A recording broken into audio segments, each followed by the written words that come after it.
are some ways you imagine scaling trust on a societal level? Like, how do we build that? Yeah, to be honest, I always think of things in small groups or at the local level. Word. And part of that is like, again, emergent strategy. Adrienne Marie Brown talks about how the small can transform the big. The micro can transform the macro. And what we do at the micro level actually really matters. And I find that to be a very empowering idea, that our small acts of trust and our small acts of dismantling white supremacy and smashing patriarchy and challenging capitalism and classism actually really make a difference in the big landscape. Yes. And that's part of why, starting the Seattle People's Party has been such an important thing that I've been working on over the past couple of years, is that when we impact change at our local level, we do a few things. We build strong organizing relationships, and we start to build a different way of functioning. Even though there's a bigger economy functioning around us, we start to build something smaller that works healthier, better informed, and cares more about relationships and trust. But we also start to make examples of things that can be replicated. Yeah. So by building strong, healthy local cities that are doing those things of dismantling what's unhealthy and building what is, we start to show that it's possible and becomes replicated in other localities, hopefully in their context, in the way that serves their community. But as that happens, I think you start to show the macro level or the federal government or larger bureaucracies what is possible. You also challenge them, because oftentimes you will hear like big government or big business say it's not possible, and then you can say, but actually it's starting to happen already. You can either get on board with the wave or you can get left behind in the long run, right? So I think there's something dynamic and powerful about being able to make something happen at the small level, and see it replicate, or trust that when it's healthy, it can replicate. And it may not always, but at least that's it's more empowering to think about what you can do than it is to think about the big part that feels a little bit impossible when you don't have all of the power. Thank you for that. There's like a few curiosities bubbling up in me, and so maybe I'll say them both, and you can like kind of weave them in. One is like, what's up with the Seattle People's Party right now? Like, what are y'all working on? And then second is, I love the way you gave a nod to like, it grew out of like a bunch of poets being like, yo, maybe we should put someone up for office, and like what you see as the role of like an artist in the role of a change maker and like the actual political movements. Yeah. So there's two artists that have really inspired where like I am in my work right now. One is Nina Simone, who basically like shows us that the role of an artist is to tell us about the world as it is right now. Help us understand what we're living in. Sing about it, write about it, perform about it, so that our hearts can understand it. If you look at the word heart, and that word is what? Art. Oh. Yeah. And you can do something through art. Here art. Right. No, here is in it too. Yeah. Yeah, you can hear things through art that you can't hear in a lot of other ways. Yeah. And then Octavia Butler basically teaches us that what you create or what you write about, you can manifest in the real living world. And those two things have been a huge part of my understanding of like social change and the need for creativity at the heart of that, but also the need for play and being comfortable with like making beauty out of messiness. You said on a panel earlier today, you were talking about how maybe it's not that we need a nice new blank canvas, but we need to figure out how to make something beautiful out of what we have right now. And as a student of hip hop, as someone who's like considers hip hop culture to be a part of my identity, that's what hip hop did. That's what the originators of hip hop did. They lived in communities that were under-resourced and didn't have everything you need, and decided like, well, like I can make a beat with my chest, and like this person over here is good with words and can like move a crowd, and this person over here can like make images out of words and tag walls, and then you got the DJ, like you have all these pieces, you got your break dancers, and it starts to create a community.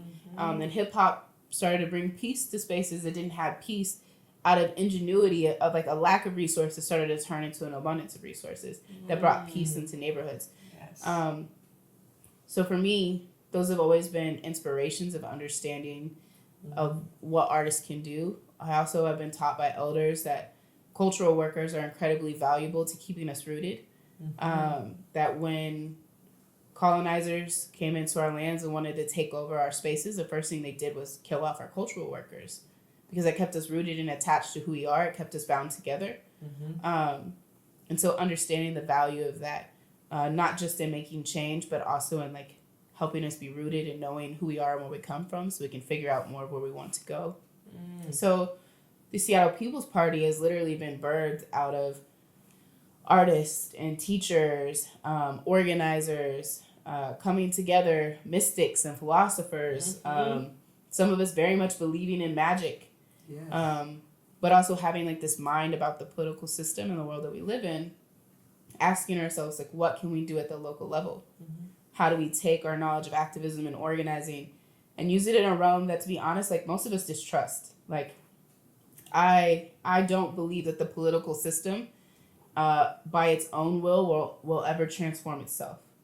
And I think we see that time and time again, that politics often comes behind culture. Like the politicians will get in line when we get the people in line, when we create an environment where they don't have a choice but to get in line with what we're doing. And so just meeting with people, with our community off and on, like, well, actually we met a lot every Sunday. Starting in November of 2016, we have gotten together sometimes for 5 hours to talk about what does change at the local level look like, and how does that start to impact our county, impact our state, maybe impact the whole nation and maybe the globe. Like, you never know. And there's tons of small pockets of people all over the world that are having this discussion about transforming their local levels. It's not new to us. In fact, we have been very inspired by the Zapatistas, who for 30 plus years have been developing their own structure of governance based on respecting the earth and respecting each other for a very long time, you know? So we know that this doesn't happen overnight, right? But we have a lot of other people to also learn from. And so we ran a candidate for mayor, like we ran me for mayor. And I say we because it's very hard to talk about as an I thing, because there's a team of like 12 people who were very committed to that campaign, and are many who are still very committed to that vision. And then like thousands other who voted for it, you know what I'm saying? And so it is very much a we. Like, I was working full time, I was a renter, I kept up my job, I kept up organizing in the community, but that was only possible because there was a huge team of other people helping do the things that candidates have to do to try to get elected. And I actually think that's what made the campaign so dynamic. And those folks are not your traditional work in the industry of elections people. Like, we had to learn what ground game is. But we're organizers. So there's a level which we understand ground game. We just understood it from a different perspective. We organized events and launch parties, and we did it very differently. It wasn't about seeing like how many cool senators we could come get to speak at the event. It was like, how many dope artists that speak to our mission and our vision can we get to come perform, so the people who come to the event are inspired when they leave, and leave with inspiration. I mean, I think that's what made the campaign so dynamic and so energetic, is it wasn't based on my personality. It was based on a whole team of people's vision. And so post then, the real challenge has been, how do you build infrastructure that thousands of people can eventually be a part of, and be mobilized for a change in our local area, that has principles that are clearly stated, so they're transparent, they're unapologetic, they're accountable, and what we do is accessible. And what we're finding is, internally, we have our own things that we've internalized because of the society that we live in, that we're having to unpack. And then with the membership that's joined the party, wanting to make sure they're doing the same unpacking and developing healthy principles, because we know that unity without trust and unity without understanding is a facade. And it becomes very easy for the powers that be to start pulling you apart when you haven't built healthy relationships with each other. So really our focus has been for the last year is how do we, through a General Assembly model, build a healthy community within the party so that in the next 10 years, when we are running candidates or lobbying for like transformative legislation, we have a very healthy organizing body of people that are able to do that work in a sustainable way. And sustainable means we actually care for each other. We take care of each other. The campaign only worked because we took care of each other. And so how do you start to multiply that for a whole party? And how do you do it in a way that honors the earth, takes care of the earth, and takes care of each other? And that's not been done before in this manner in the United States. And how do we learn from the things that have been done? Because there has been great work that's happened historically, whether it's the Black Panther Party or MOVE or AIM. There have been so many movements that have already laid the groundwork for us to get to do what we're doing now. It's not like we're great, but we're not that great. We're standing on the shoulders of a whole lot of greatness, a lot of elders who have made it possible for us. So yeah, the party is in a continuing to build infrastructure phase of getting healthy and making sure we're very thoughtful about our vision, but also very thoughtful about the people who have chosen to be a part of that party. We don't want to replicate what we've seen other parties do where people are just members. We want to build a community. Yeah, thank you. Word. Yeah, I appreciate all that you've laid down there, and I'm thinking of 3 different places we could potentially go. So maybe I'll say them all, and you can weave weave them together. We can be weavers. See what feels exciting. One component is the component of play, and group culture and doing really serious work. And how do we find? I've noticed you're generally hilarious, and so that I'm just curious how play comes in for you and humor. Second, would love to touch on a component of how you got into your work with youth and what you see as, I know earlier you shared, it was truly the voice of young people that got you to actually go for the mayorship. And just so what your particular passion is about work with young people and what you see the need for youth leadership is today. Yeah. I think play is essential for anyone who hangs out with young people. Because what I love about my youth is that they like you or they want you around if they tease you. And what I've seen is quote unquote adults who spend time with young people, and I don't say work with because I think of us as partners in the work that we do together, whether that's with Creative Justice or with the party or with other youth projects that I've been a part of. If you can't take a joke, you probably won't last. Because usually it's a sign of affection. It's a sign of I see you, I see you enough that I'm gonna tease you. And oftentimes it's love. Sure, sometimes we gotta check some boundaries, and teach a little bit about some things.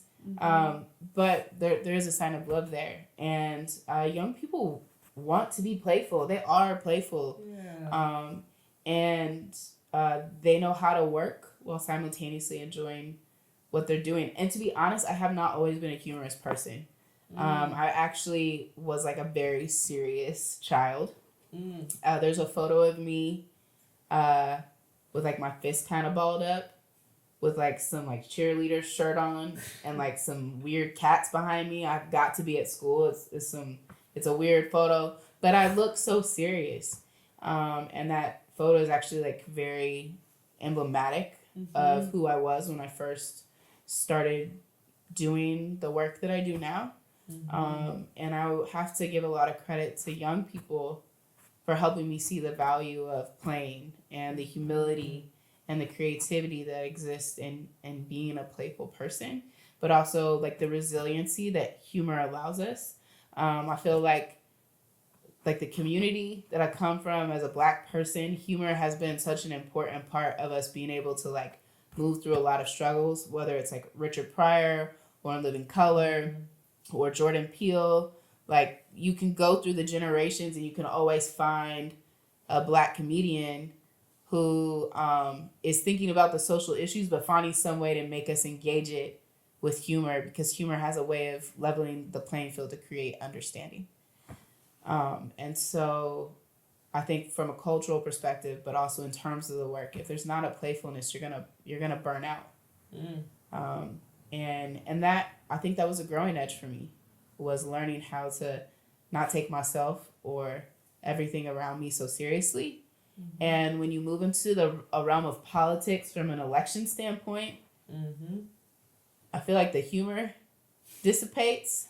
But lucky for me, I had a campaign committee that always knew how to bring it back to laughter, sometimes in the wrong moment, when I'm on stage and I'm catching eyes of like stuff that we've talked about that we know happens in a lot of debates.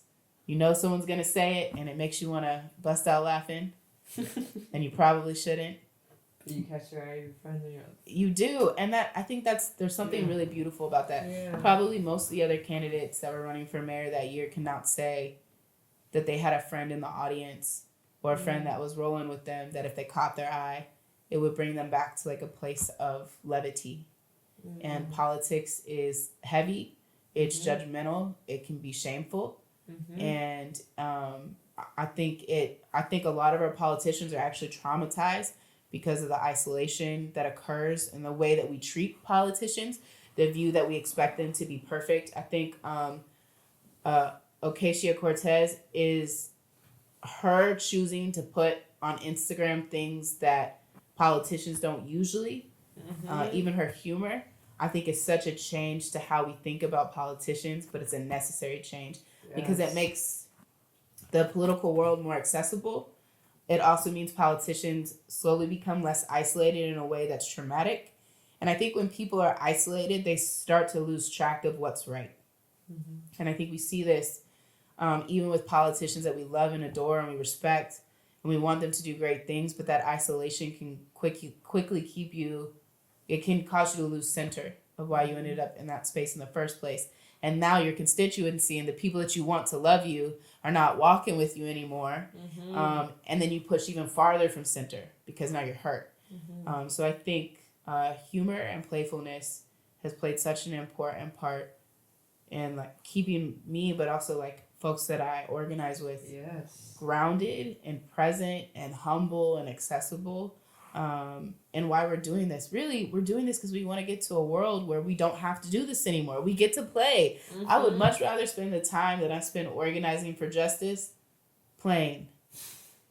So like, I always tell people that if you don't have a vision for the world beyond, the world when like if you woke up tomorrow and like somebody had magic to make the world just, what else would you be doing? If you don't have an answer for that, then you might actually be subsisting on living in a world that's unjust.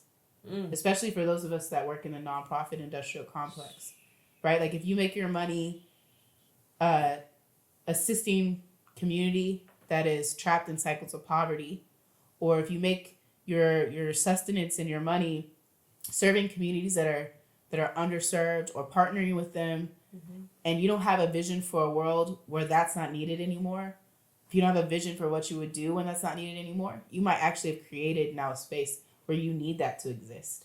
And you might be participating in the whole nonprofit industrial complex and not even realize it. So I have a vision of a world where instead of organizing for justice, it's just and I get to play and hang out and write poems with young people and not work my ass off 24/7. Right.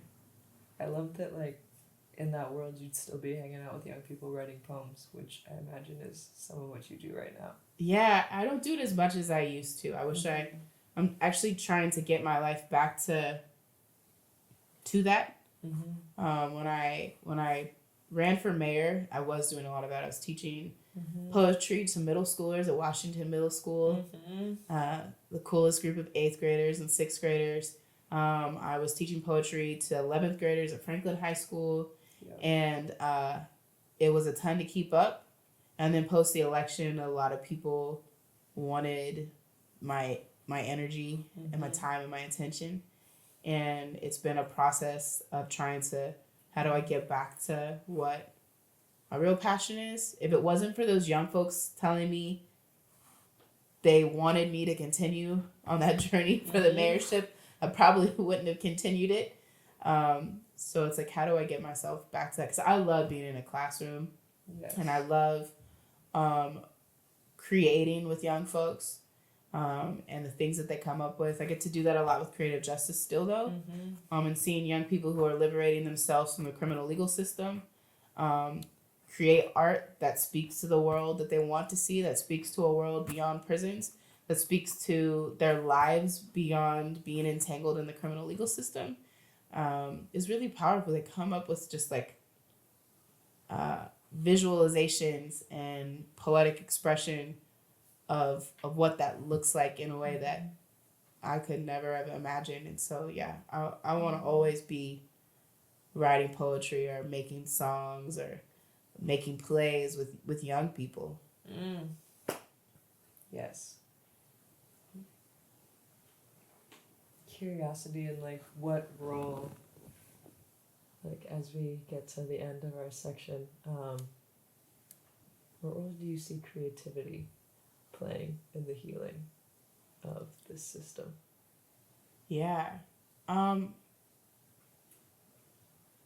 I think it really goes back to that idea of we have all these parts and some of it looks kind of trashy. But I've been to some exhibits where artists take trash and they make something really beautiful out of it. And Octavia Butler reminding us that we can use our creativity, our writing, our music, our dance, our culture to manifest a better existence constantly sticks with me. We're at a time in history where I think we've always needed this, but I think it's like very visible now that we really need the mystics and the philosophers and the artists to help us be able to see something beyond kind of this veil. And I think people are very trapped by hurt and very trapped by trauma. And the only way to see past that is going to be using our creativity. It's going to be using our artwork, or what I like to call heart work. And we need to heal our hearts. And that sounds like, when I say it, it sounds kind of like hippie to me, which there's nothing wrong with that. But I also think it's important, because I work with urban young people, to make it pragmatic in like the world that they live in. Like if I say it to them and they laugh at me, like then I haven't said it right. Yeah. What would be some ways you say it to them? We do. I don't say. Yeah. It's a matter of do. It's a matter of creating a healing, engaged space. Creating a space where we just set out all kinds of art materials. We might have a short like art lesson. We don't call it that, but we might have a short lesson with an artist. And then it's a matter of just creating. And there's nothing more beautiful than seeing young people that the legal system has discarded, urban young folks coming in a room and sitting and making art with each other. I have youth that make art with each other who have literally beat each other down in the streets. But now they sit in the same room on a regular basis, creating new pieces and affirming each other's artwork, being like, man, that's dope. That's filthy. Like, explain it to me. What does that mean? I see this in it. And it's that creativity, that creative moment, that opportunity for relationship and community that says they care about you and they value your vision and your sight is very transformative. And so I think it's not even just about the creativity. It's about creating spaces where people can freely do something different and express what's going on. And I know that with myself as an artist, there was a time when I had to write poems exclusively about my trauma. Like I was literally writing about pain all the time. That had to come out. It had to be scraped off the surface. And I'm at a place now where I write about a myriad of things from a very different position. And so I think we're creating spaces where young people can deal with what's on the top so they can continue to get to what lives below. And that simultaneously allows us to build relationship, get more rooted, and like create some really transformative art. And so it's about that do, creating spaces where we can do. Word, thank you. Happiness. happiness, happiness.